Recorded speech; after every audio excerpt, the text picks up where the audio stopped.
அனைவருக்கும் வணக்கம். இன்றைக்கி ஜூன் 17, 2024 திங்கட்கிழமை. தினமணியில் இருக்கிற முக்கியமான நியூஸஸ் என்னென்னு பார்ப்போம். ஹெட்லைன்ஸ்லேருந்து கொஞ்சம் பேஜஸ்க்கு பொலிட்டிக்கல் அண்ட் ஜென்ரல் நியூஸஸ் தான்.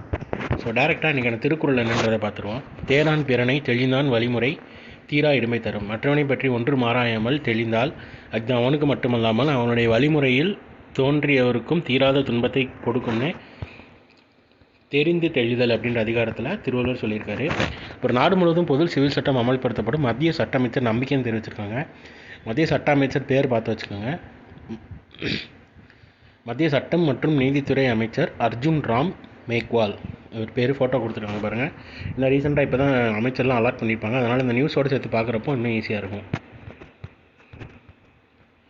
அடுத்ததாக அமெரிக்காவில் விமானப்படை கூட்டுப்பயிற்சி. இந்தியாவின் ரஃபேல் முதல் முறையாக பங்கேற்பு. அமெரிக்காவின் அலாஸ்கா மாகாணத்தில் நடைபெற்ற செங்கொடி இராணுவ கூட்டுப்பயிற்சியில் F-16 மற்றும் F-15 போன்ற அதிநவீன போர் விமானங்களுடன் இந்தியாவின் விமானப்படையான ரஃபேல் போர் விமானமும் முதல் முறையாக ஈடுபட்டது. இது தொடர்பாக பாதுகாப்பு அமைச்சர் சொல்லியிருக்கிறது அமெரிக்காவின் அலாஸ்கா மாகாணத்தில் கடந்த 4ஆம் தேதி முதல் இந்த தேதியெல்லாம் நடைபெற்றிருக்கு. செங்கொடி கூட்டு வான் பயிற்சி பேர் பார்த்து வச்சுக்கோங்க. செங்கொடி கூட்டு வான் பயிற்சியில் இந்திய விமானப்படையின் குழுவும் பங்கேற்றுன்னு தெரிவிச்சிருக்காங்க. இந்த மாதிரி கூட்டு பயிற்சி வரப்போ அதோட பேர் பார்த்து வச்சுக்கோங்க. ஸோ இன்றைக்கான இம்பார்ட்டன்ட் நியூஸஸ் அவ்வளோதான். இதோட ஷார்ட்டர் வெர்ஷனாக 1 மினிட் கரண்ட் அஃபேர் நம்ம சேனலில் இருக்குது. வேணுறவங்க அதை யூட்டிலைஸ் பண்ணிக்கோங்க. மேலும் இன்னொரு நியூஸில் சந்திப்போம். தேங்க்யூ.